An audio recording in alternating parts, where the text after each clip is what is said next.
There are so many facets to raising children, especially if you're wanting to raise Christian children. Difficult to cover all of that, even in a series of podcasts, much less in a single podcast.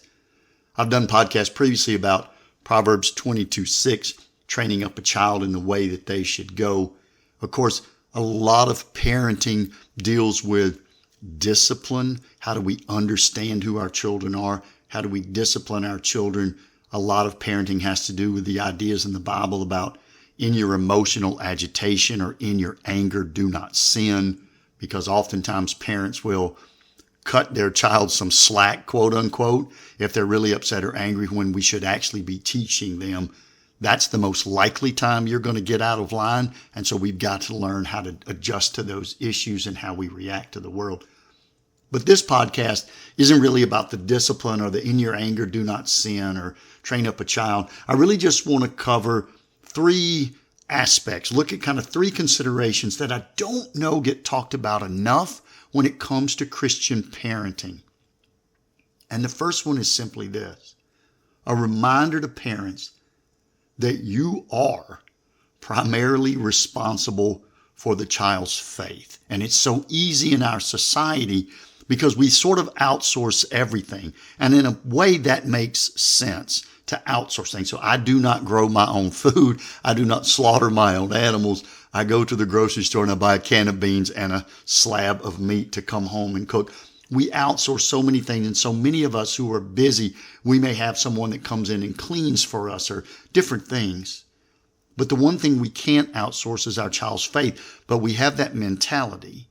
I'll take them to church. I'll give a little extra offering so the church can afford a really good quality children's minister or youth minister, and they'll be primarily responsible. Parents have to understand and need to be reminded God is going to judge you as the person who did or did not influence their child spiritually. Of course, we can go to Deuteronomy 6, the famous verses. Hear, O Israel, the Lord our God, the Lord is one. You shall love the Lord your God with all your heart and with all your soul and with all your might. And these words that I command you today shall be on your heart. You shall teach them diligently to your children, and shall talk of them when you sit in your house, and when you walk by the way, and when you lie down, and when you rise. And so God is going to say, you were responsible for an individual made in my image, created for my glory, as Isaiah 43:6-7 says. So I think every day parents have to remind themselves, today we had to get fed, we had to get bathed, we had to get clothed, we had to get to school, I had to get to work, we had to do shopping for this. Maybe we played some sports or did some puzzles or some games when we got home. But today, as a parent, did I remind my kid of God's glory? Did I remind my child we're all made in God's image for his glory? Did I set a Christian example, not just in the choices I made or the things that I said that sounded all righteous and everything? Did I set a Christian example today in the reactions that I made to a cruel and unjust world? And if I made some sinful reactions, how do I address that with my child? Parents have to say every day, today I am responsible for this young life created by God in his image for his glory. And I am the primary spiritual influence on this child. I have them day after day, hour after hour, week after week, year after year. A second point, and this is so important, and I think it becomes increasingly important in American society today, we have to be cautious as parents that we do not turn our children into church consumers. Now, we have to be careful, of course, as adults, that we don't allow ourselves to become church consumers. But this isn't about adults walking in the Spirit. This is about raising Christian children. So we have to be cautious. It's so easy without thinking to make our children. But remember the Christian faith, the Bible, Jesus says, the last shall be first and the first shall be last. The Christian faith is about self-sacrifice. It's about loving and giving and serving others using the example of Christ himself. The problem is, for all of us, it's natural to be self-centered, to think about me first, to seek to eliminate my discomfort and increase my pleasure and my satisfaction. Church is about God's satisfaction. Church is about me being a loving, caring, encouraging servant to others. And when we convince a child, and we may not tell them that, but with the things that we show them, when we convince a child at a young age that they are actually a consumer of church services rather than a family member or a team member of a church body, it becomes very difficult to unwind that consumer mindset as they grow. And we don't just see it actually in churches. Today in families, most children see themselves as really consumers within their own families. Mommy takes care of me. Daddy buys the food. My older brother shows me how to do this. And if I don't get what I want, then I complain and I whine and I sulk and I try to use whatever tactics I can to get what I want done and have it done now. And so we raise our children as if they're consuming family services rather than raising our children as if they are part of if they're part of a team, if they're team family, and they're to contribute as much as they take out. They're responsible more for mommy and daddy and brother and sister's satisfaction, or as responsible for that as they are for their own satisfaction. And then mommy and daddy and brother and sister take responsibility for that child's satisfaction while that child's taking response for their satisfaction.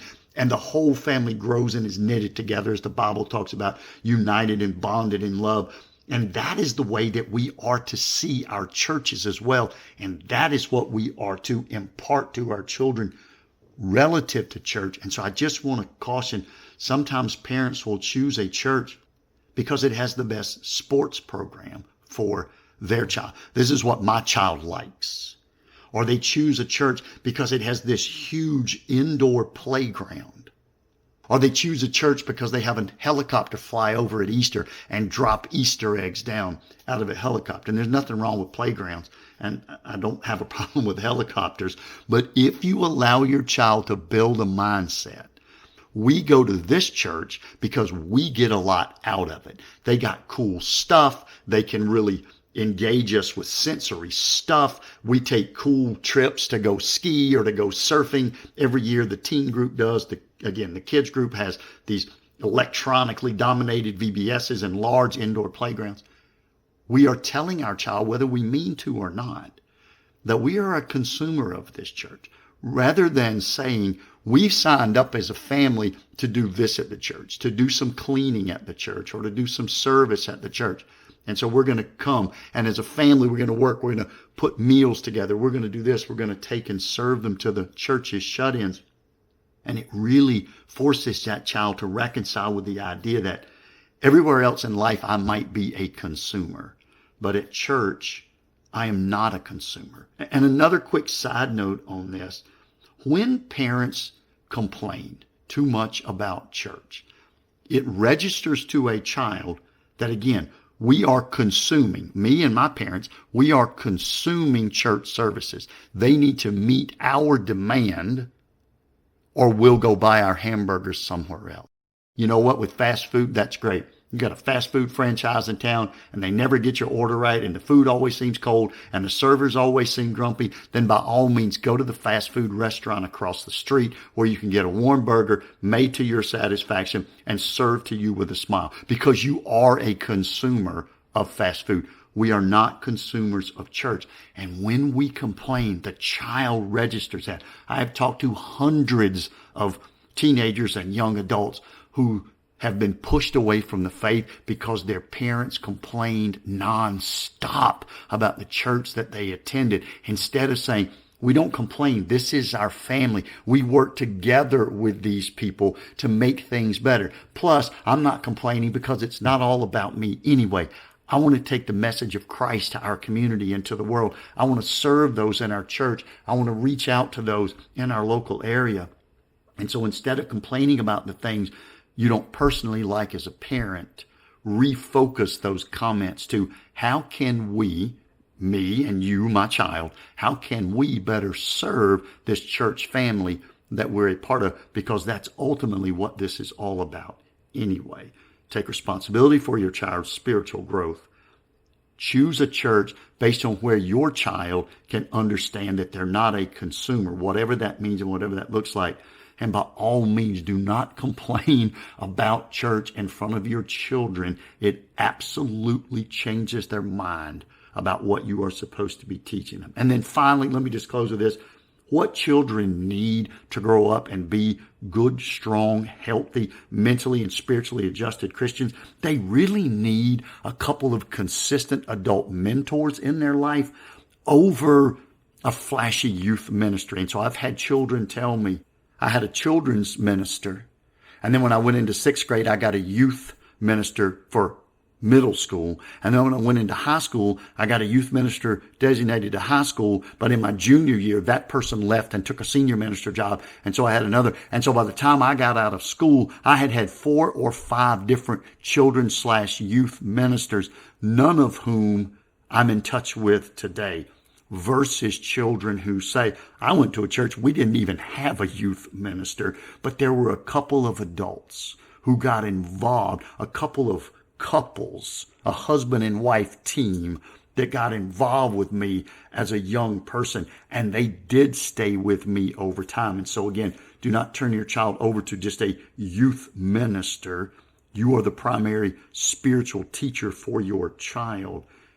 And have a bias toward having a few adults. Doesn't necessarily have to be in your church, could be in your family or your neighborhood, but have a bias toward having a few spiritually grounded adults that actively, intentionally mentor your child, even if you use the lightest definition of the word mentor.